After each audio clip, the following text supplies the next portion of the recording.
Welcome to this journey through one of the most disturbing cases recorded in the history of Augusta, Georgia. Before we begin, I invite you to leave in the comments where you're watching from and the exact time you're listening to this narration. We're interested to know which places and what times of day or night these documented accounts reach. The winter of 1849 brought unusually cold temperatures to Augusta, Georgia. Frost patterns formed on window panes along Broad Street, and the Savannah River carried ice fragments downstream, something locals claimed they'd never witnessed before. It was during this bitter cold January that the Lafleur plantation, approximately 17 miles west of Augusta proper, became the setting for what would later be described in hushed tones as the incident at Whispering Oaks. The Lafleur estate occupied nearly 800 acres of prime cotton-growing land, bordered on the east by the Augusta Canal and on the west by dense woodland that stretched toward the South Carolina border.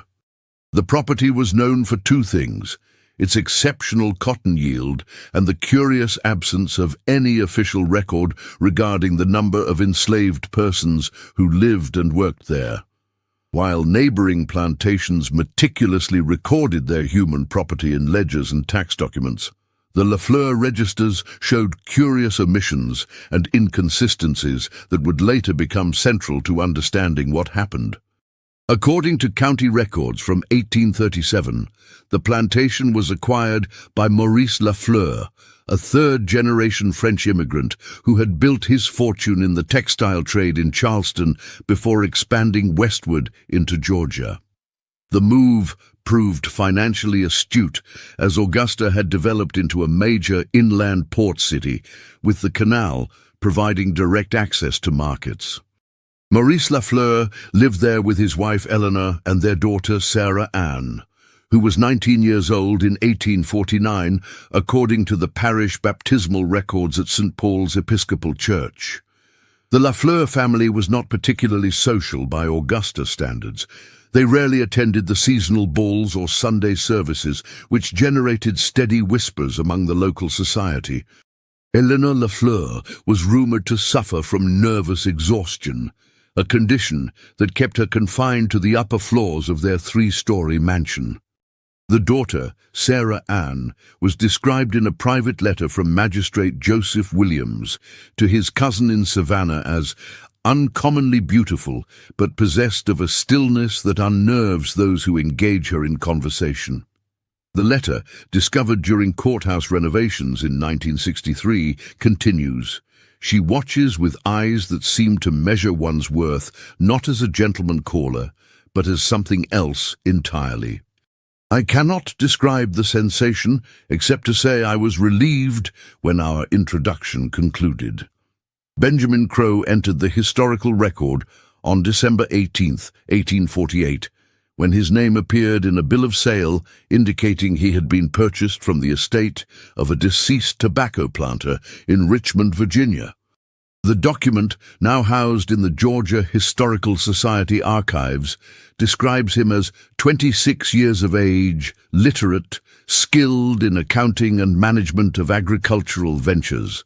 The unusually high price paid, $1,800, suggests he was considered exceptionally valuable for his skills.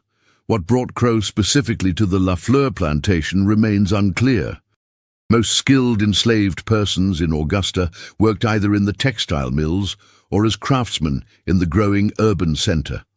A plantation overseer with Crow's documented abilities would have been more valuable in larger operations farther south. Yet Maurice Lafleur traveled personally to Richmond to secure his purchase, according to travel receipts found among his papers. The events that unfolded between December 1848 and March 1849 were pieced together decades later from fragments of documents, portions of a household ledger kept by Sarah Ann Lafleur, weather-damaged correspondence between Maurice Lafleur and his cotton broker in Charleston, and most significantly, a journal attributed to Benjamin Crow himself, discovered in 1958 during the demolition of slave quarters on what had once been the eastern edge of the Lafleur property. The journal, written in a tight, precise hand on pages torn from plantation account books, begins on January 2nd, 1849, with the words, "Master Lafleur has granted the unusual privilege of maintaining these accounts of daily management, claiming that my literacy shall serve the efficiency of this operation. I suspect other motives." The locked room in the West Wing remains a source of nightly sounds no one acknowledges by daylight. In the following entries, Crow methodically documented cotton production, supply orders, and personnel assignments. Between these mundane details emerged troubling observations. He noted that the plantation operated with significantly fewer field workers than properties of comparable size, 37 compared to the typical 60 or 70. More concerning was his observation that replacements arrive monthly, though I see no evidence of sales or transfers of those who disappear. On January 19th, Crow recorded, "Tonight, I observed Miss Sarah Ann walking alone toward the old sugar house near the North Woods. The temperature was well below freezing. She carried no lantern, yet moved with the confidence of someone who knows precisely where each obstacle lies in her path. Upon her return, 3 hours later, her shoes bore no mud, despite the thawed ground near the house perimeter." By early February, the entries became increasingly focused on Sarah Ann Lafleur. Crow described her daily routine with particular attention to unusual behaviors. Her habit of collecting soil samples from various points on the property, her lengthy, solitary walks regardless of weather conditions, and most notably, her apparent insomnia. "Miss Lafleur's candle remains lit until dawn," he wrote on February 12th. "From my quarters, I can observe her shadow moving about her room at hours when all others sleep. She appears to be transcribing or drawing with great concentration." The relationship between Crow and Sarah Ann is difficult to determine from existing records, but several entries suggest a complex dynamic developed. On February 23rd, Crow wrote, "Miss Lafleur requested my assistance in her personal study today. The room contains an extensive collection of botanical texts and geological surveys, unusual interests for a plantation daughter. She questioned me extensively about my knowledge of the Virginia soil composition and mineral content. When I inquired as to her interest, she merely stated that the earth remembers what people choose to forget. She then dismissed me without explanation." March brought unseasonably warm weather to Augusta, and with it came a noticeable shift in the journal's tone. On March 3rd, Crow recorded, "I have been instructed to prepare the sugar house for special processing, a term Master Lafleur uses with particular emphasis. The building has not been used for its intended purpose in more than a decade, according to the older workers, who avoid even walking near it. I was required to install new locks on both the exterior and interior doors. The tools I was told to place inside are not those of sugar production." The most disturbing entry came on March 7th. "What I witnessed tonight cannot be explained by any natural or Christian understanding of our world. I write this, knowing that discovery of these words would mean certain death. Miss Sarah Ann summoned me to assist with what she called night work. In the sugar house were 3 newly arrived workers from the Collins plantation. They were secured to the center support beam. Miss Sarah Ann dismissed her father, stating that the process requires precision he lacks. What followed was something I cannot fully describe, except to say that no sound emerged from that building, despite what occurred within. When it concluded 3 hours later, Miss Sarah Ann appeared unchanged, except for a certain clarity in her eyes that was not present before. The workers were no longer present, yet I observed no one removing them. The journal entries become increasingly fragmented after this date. Crow's handwriting deteriorates, and coherent thoughts give way to scattered observations. The soil near the North Woods has changed color. Miss S. watches me constantly now. Voices beneath the floorboards of my quarters. The final entry, dated March 21st, consists of a single line. They know that I know. No further writings from Benjamin Crow have ever been discovered. His name disappears from the plantation records after this date. An inventory document from April 1849 makes no mention of him, though it does reference adjustment of assets following unavoidable losses in the previous month. What happened at the Lafleur plantation became a matter of public record approximately 6 weeks later, when an unusually heavy spring rain caused a section of the North Woods to collapse, revealing what county authorities initially believed to be an old well or storage cellar. The Augusta Chronicle from May 12, 1849, contains a brief mention. Unusual discovery at Lafleur estate requires magistrate investigation. Details withheld pending further examination. No follow-up article ever appeared in the Chronicle. However, court records indicate that Maurice Lafleur sold the plantation in June 1849 and relocated with his family to New Orleans. The sale price was remarkably below market value, suggesting urgency in the transaction. The new owners, the Blackwood family, maintained the property for less than 2 years before abandoning it entirely, claiming in a petition to the county tax assessor that the land has turned sour and will bear no profitable crop despite all conventional efforts. The property remained unoccupied until 1862, when it was briefly used as a Confederate field hospital following the battles near Atlanta. A military surgeon's log, discovered in the National Archives in 1952, contains a curious entry. The men refused to be housed in the northern section of the property. They claimed to hear voices beneath the ground at night. Rational medicine has no explanation for such shared delusion, yet I myself will not walk those grounds after sunset. The most significant development in understanding the Lafleur mystery came nearly a century later. In August 1958, during urban expansion projects in what had once been the northern section of the original plantation, construction workers uncovered a series of underground chambers approximately 20 feet below the surface. The chambers appeared to have been carefully excavated and reinforced with brick and timber supports.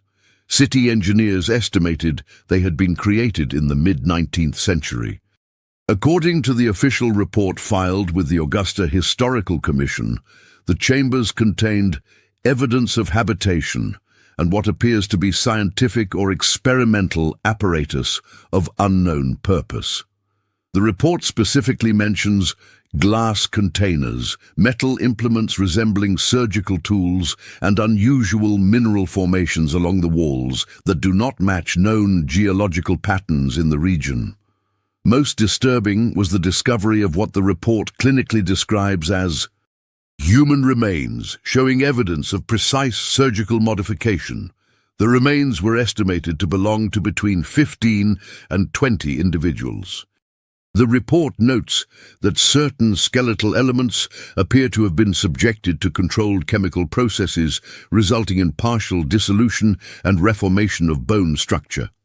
The chambers and their contents were documented by university researchers for approximately 3 weeks before being permanently sealed by order of the county commissioner, ostensibly for public safety concerns due to structural instability. Dr. Eliza Montgomery, the lead anthropologist on site, filed a formal protest regarding the premature termination of the research. Her letter, dated September 23, 1958, states, "What we have discovered represents a previously undocumented type of activity that challenges our understanding of antebellum scientific knowledge. The precision of the modifications and the systematic arrangement of the chambers suggest purpose rather than madness." Dr. Montgomery's research notes disappeared from university archives in 1962. Her academic career ended abruptly the following year, when she was committed to Central State Hospital in Milledgeville, following what colleagues described as a profound personality change and persistent delusional state.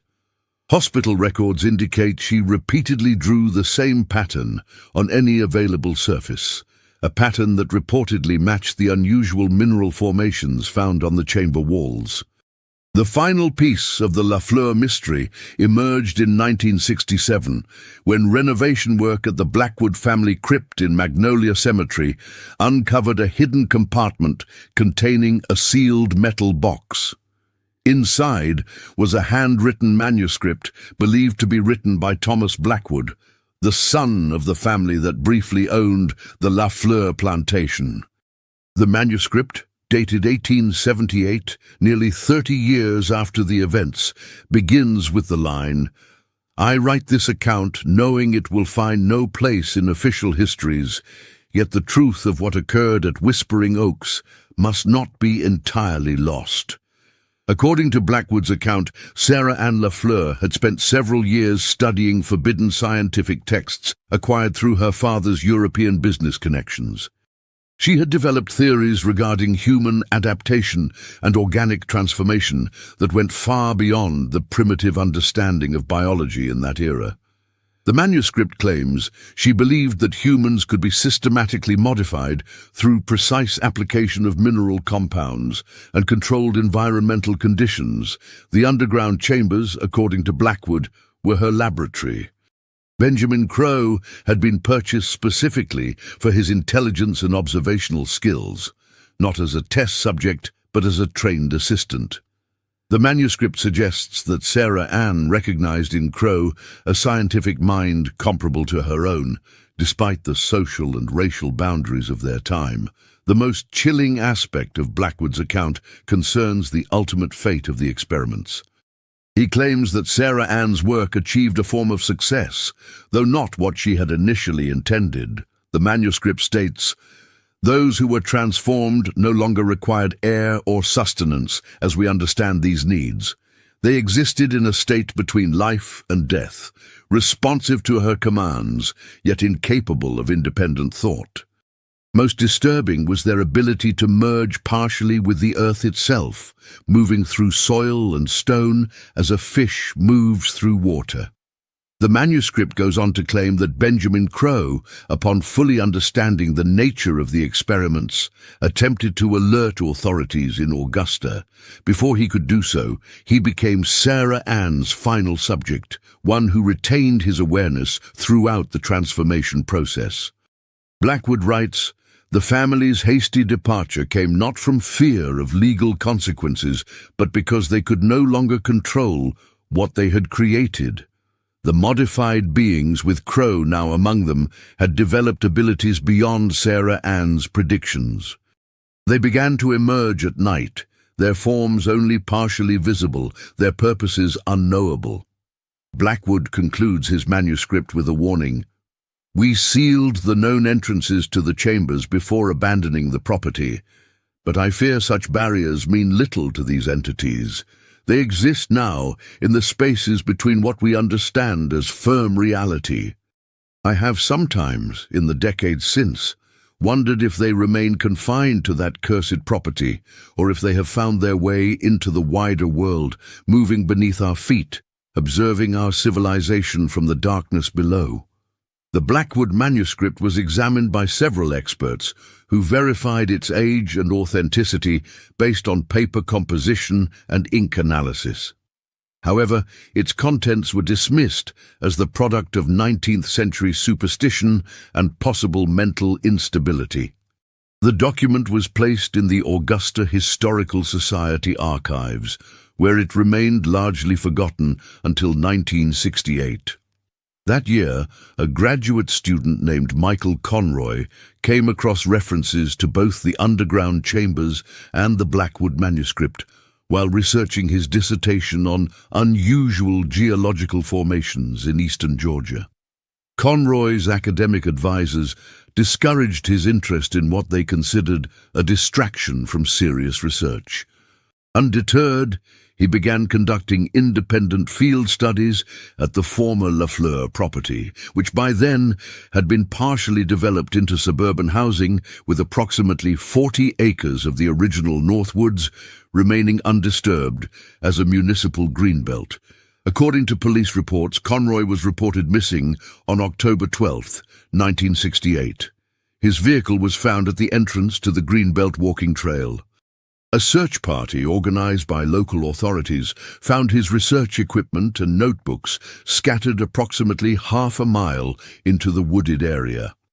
The notebooks contained detailed soil analysis data and what appeared to be attempts to map underground structures using primitive ground-penetrating equipment he had constructed.